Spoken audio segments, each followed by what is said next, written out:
Orang hidup itu kalau memang beriman, menghadapi kehidupan apapun itu kuncinya hanya dua. Syukur, sabar, syukur, sabar. Diwolak-walik. Pas enak syukur, pas tidak enak ya bersabar. Dan kalau orang sudah terbiasa begitu, nanti hidup itu selalu merasa dekat dengan Allah. Jadi ketika senang juga tidak terlena. Saking senengnya akhirnya kadang-kadang terus menyita waktu. Kemudian ibadah agak keteteran.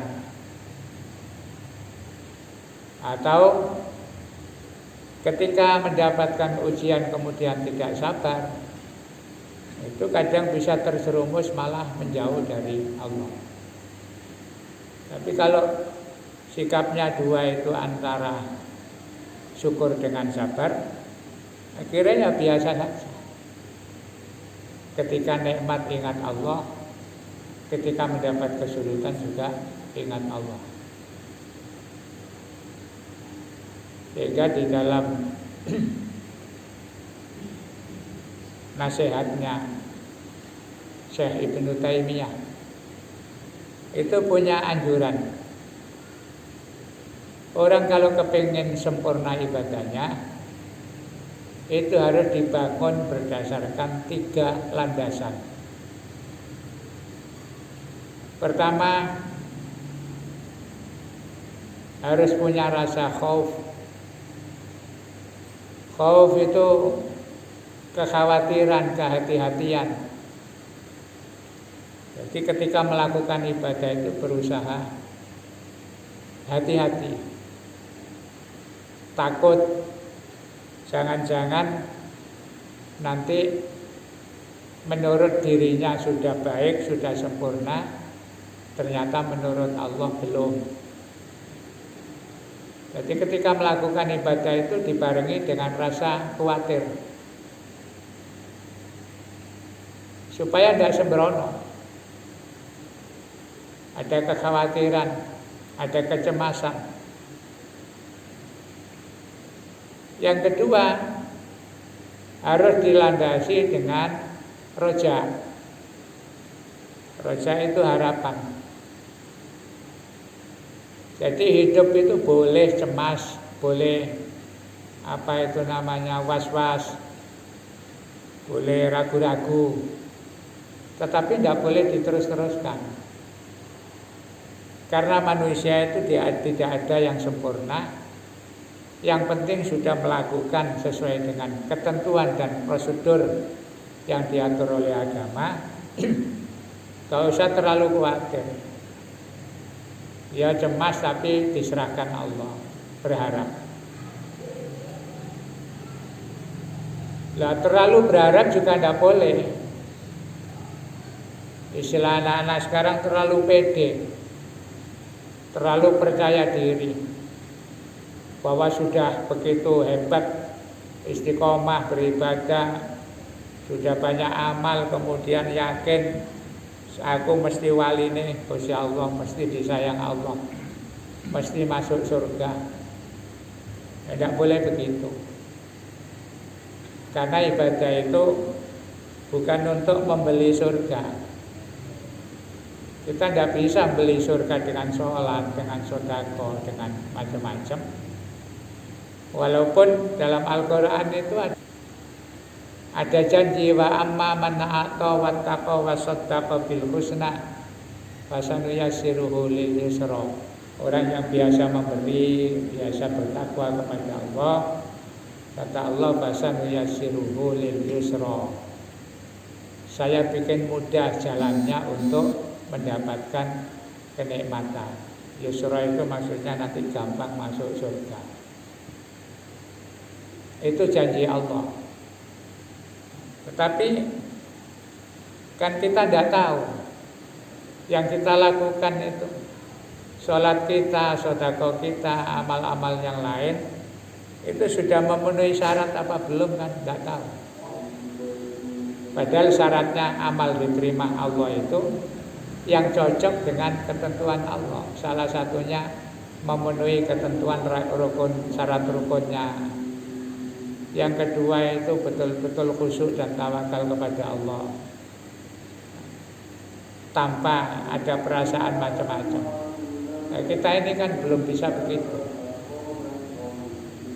Baik sholat, zakat, puasa, sedekah, kadang-kadang masih ada terselip perasaan-perasaan yang tidak sesuai dengan ungkapan kita.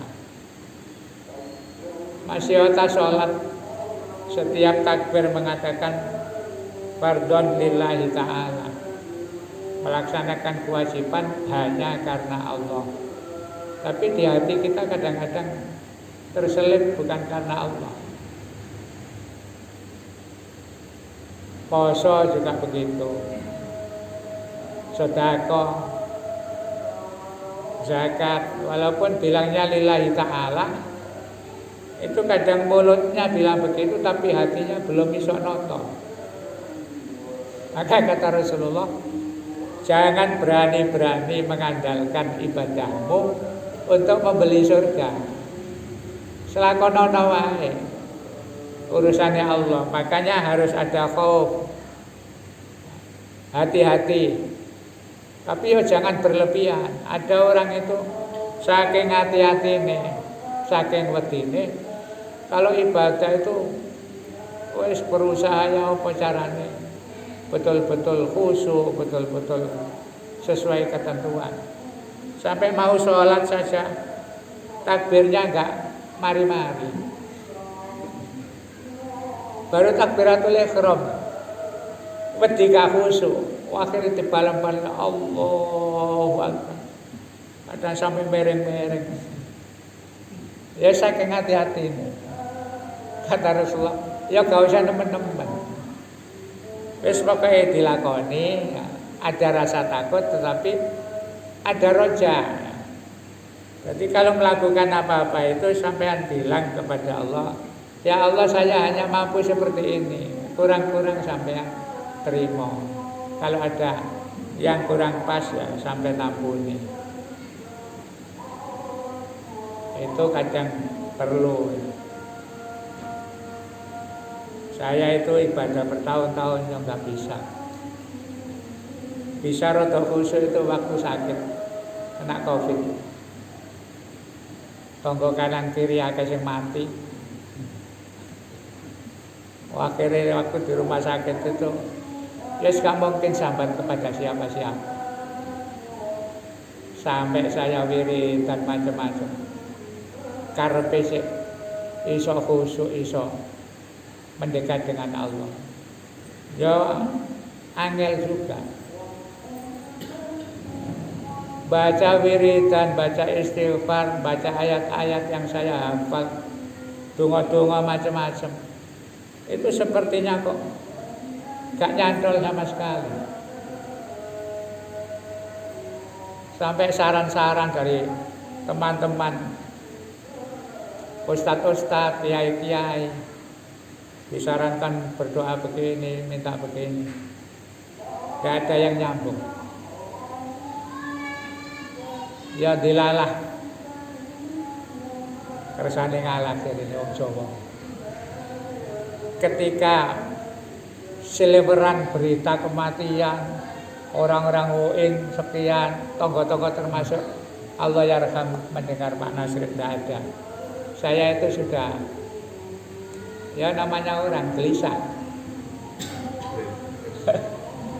Kira-kira katut apa enggak. Pada saat begitu itu alhamdulillah Allah memberikan jalan. Ternyata yang membantu saya bisa berdoa khusyuk itu Sayyidul Istighfar. Sayyidul Istighfar ya biasanya dipakai pujian anak-anak. Allahumma anta rabbi la ilaha illa anta khalaqtani wa ana abduka. Ketika baca itu terus saya merasa saya akan komunikasi dua arah dengan Allah. Bilang Allahumma anta rabbi, ya Allah Hanya Engkau yang mengatur kehidupan kami. Rabbi itu kan mengatur alam semesta. Khalaqtani wa ana abduka. Aku Engkau ciptakan dan aku ini hanya seorang hamba. Wa ana ala ahdika wa wa'dika mastata'tu. Saya sudah berusaha melakukan ibadah ya semaksimal kemampuan, tetapi tidak bisa sebagaimana yang Engkau harapkan. A'udzubika min syarri ma sana'tu. Ya Allah, bantu kami, lindungi kami dari hal-hal yang tidak baik yang muncul dari diri kami. Itu ternyata membantu menuntun saya. Jadi a'udzubika min syarri ma sana'tu abu'u laka bi ni'matika alayya. Saya sadar betul bahwa semua kenikmatan datang dari Engkau. Lah itu akhirnya terus setiap baca itu sampai akhir ya. Kemudian wa abu'u bi ni'matika alayya wa abu'u bi dzambi. Kami sadar bahwa kami ini banyak dosa. Faghfirli fa innahu la yaghfiru dzunuba illa anta. Setelah baca itu terus baru ya Allah, hanya ini yang bisa kami lakukan. Kalau memang ini adalah proses saya harus menghadap kepada Engkau, tolong kesalahan-kesalahan, ibadah-ibadah yang tidak sempurna itu bisa diterima. Ampuni dosa. Tapi kalau memang masih Engkau berikan kesempatan untuk menambah amal ibadah, mohon segera disembuhkan. Jadi ternyata Sayyidul Istighfar itu yang nuntun saya seakan-akan bisa khusyuk. Terus saya mikir berarti selama ini berpuluh-puluh tahun gak bisa dijaga. Jangan tunggu swarga dengan sholat, dengan ibadah yang macam-macam. Itu terserah Allah.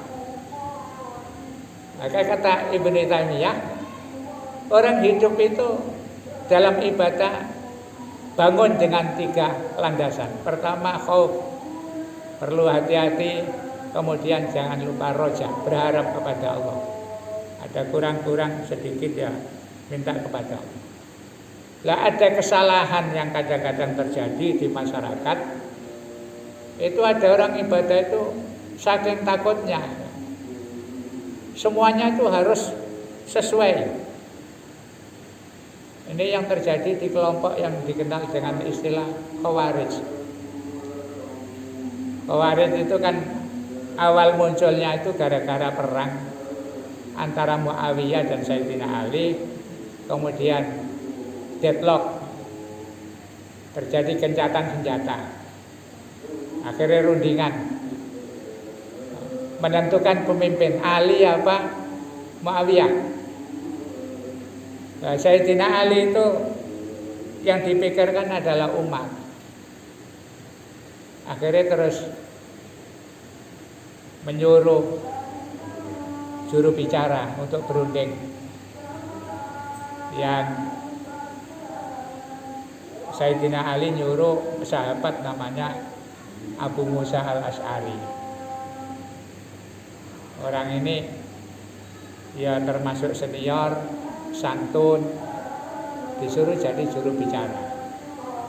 Yang Muawiyah nyuruh sahabat namanya Amr bin As. Orang yang semangatnya. Akhirnya ketika sebelum rundingan dipesan Sayyidina Ali, nanti kalau tidak bisa ada titik temu, ya sebaiknya saya mundur daripada harus sama-sama maju dan akhirnya umat Islam apa istilahnya itu saling menumpahkan darah. Ya, itu asalnya begitu. Ketika berunding, yang Amr bin As itu mewakili Muawiyah dengan begitu semangat dan ngototnya, Abu Musa al-Asy'ari ingat pesannya Sayyidina Ali. Terus akhirnya ya sudah, kalau memang daripada kita berantem ya, saya mewakili Sayyidina Ali ya, saya serahkan kekuasaan kepada Muawiyah. Nah itu akhirnya terus Sayyidina Ali kan mundur. Pengikutnya gak terima. wis kadung perang meh menang. Runding gencatan senjata, akhirnya Sayyidina Ali disalahkan oleh pendukungnya. Dianggap tidak mematuhi syariat Islam. Makanya terus ngamuk-ngamuk. Khawarij itu punya semboyan wa mal lam yahkum bima anzalallah fa ulaika humul kafirun. Sayyidina Ali itu ditoteng-toteng. Kalau Anda tidak mengikuti hukum Allah berarti kafir. Nah itu yang muncul sekarang Khawarij itu begitu. Makanya membahayakan. Jadi jangan sampai ditolerir. Kalau ada orang sedikit-sedikit menganggap orang yang tidak melakukan ajaran agama itu kafir, termasuk pemerintahan yang tidak menerapkan hukum Islam dianggap kafir, itu berarti Khawarij. Bahayanya apa? Kalau semua orang melakukan dosa, kesalahan, maksiat dianggap kafir, lama-lama habis umat Islam. Ana wong Islam gak sholat, langsung dibilang kafir. Lewis kafir itu berarti boleh dibunuh. Ada orang minum-minum kafir, pokoknya harus dibunuh. Nah itu makanya kemudian salafus sholihin, ulama-ulama mulai zaman sahabat tabi'in sampai ke bawah, sampai sekarang. Itu kenapa antisipasi? Kalau ada aliran yang sedikit-sedikit mengafirkan orang, kita harus waspada. Jadi itu asal usulnya. Saking wedine, saking hati-hatine, akhirnya kalau tidak nurut dianggap menyimpang, dan kalau menyimpang dianggap kafir. Nah ada yang kemudian wali aneh menggunakan rojak tadi. Pokoknya berharap Allah saja. Wis nyambut gawe sak nyambut gawe ini. Mbok bener mbok gak sing penting pokoknya dilakoni. Kemudian masalah hukum diserahkan kepada Allah. Jadi disebut kelompok Murji'ah. Murji'ah itu dari kata arja'a. Arja'a itu maknanya akhara atau ajala. Menunda keputusan hidup itu nunggu nanti hari kiamat. Jadi orang Murji'ah itu cuek. Ada orang maksiat, ada orang melakukan pelanggaran, ada apa, itu wis tenang aja. Wis gak usah melo-melo urusane Gusti Allah. Nek urusane Allah kok hukumane yang kendani akhirat. Iku rusak maneh. Jadi enggak ada yang namanya perjuangan, enggak ada namanya pendidikan, wis sakarep-karepe. Nah, maka Ibnu Taimiyah mengatakan di samping ada unsur dua, ada khauf, ada roja, itu harus ada mahabbah. Jadi cinta kepada Allah. Dilandasi senang melakukan ibadah itu, gak rumangsa kepeksa tapi senang karena itu adalah perintah Allah. Ya, belajar senang kepada Allah itu ya seperti di Quran itu. Orang kalau berusaha cinta Allah, ngaku cinta pada Allah, kata Allah bilang kepada Rasul Muhammad, kul, katakan, beritahu umatmu, in kuntum tuhibbunallaha, kata Rasulullah, kalau kamu kepingin cinta Allah, ngaku cinta Allah, ya fattabi'uni, ikuti ajaranku, ikuti sunnahku, ikuti syariatku. Yuhibbukumullah, nanti Allah mesti mencintai kamu, wa yaghfir lakum dzunubakum, kemudian Allah gampang memaafkan kesalahan. Jadi belajar cinta Allah itu ya harus belajar mengikuti syariat Rasulullah. Ya contohnya ibadah-ibadah dilakoni saja, nanti lama-lama hati kita akan dibuka Allah. Akhirnya terus ke arah sarasen. Ketika melakukan ibadah itu senang. Mari ibadah lega. Ini dorong kepikiran. Itu berarti sudah mulai ada tanda-tanda kita digiring untuk mendekat pada Allah. Makanya orang yang sudah biasa ibadah mengikuti sunnah Rasul, kalau ibadah itu rasanya nikmat. Apalagi ibadah-ibadah yang jarang dilakukan banyak orang.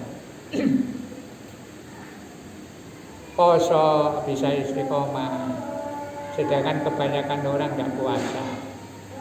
Itu ya nikmat. Bisa sholat malam, qiyamul lail, banyak orang yang tidur. Itu kalau dirasakan betul lama-lama itu nikmat.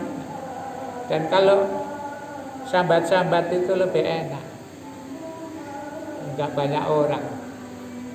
Kapangane ngono mumpung gak akeh wong tak njaluk nang Gusti Allah. Ada perasaan senang.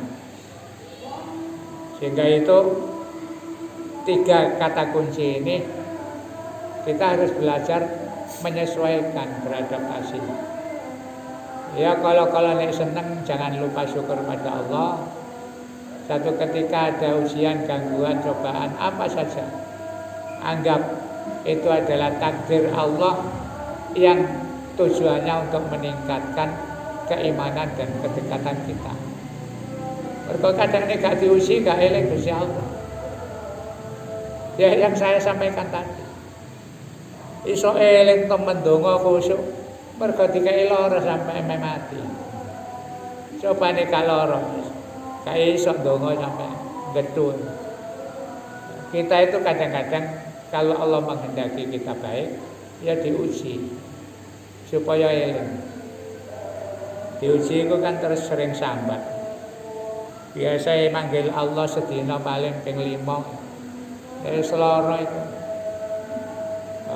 tiap menit itu nyebut Allah. Ini gak dikai ujian, utawa dikai melarat, nyambut gawe si angel gak duwe-duwe. Orang yang beriman mesti sambati kepada Allah. Gak usah sambat koncone. Padha gak duweni. Tuas konangan nek gak duwe. Gak iso ngutangi. Nah itu harus dikombinasikan. Jadi dipadukan antara khauf, roja, kemudian berupaya bahagia, gembira ketika melaksanakan ibadah.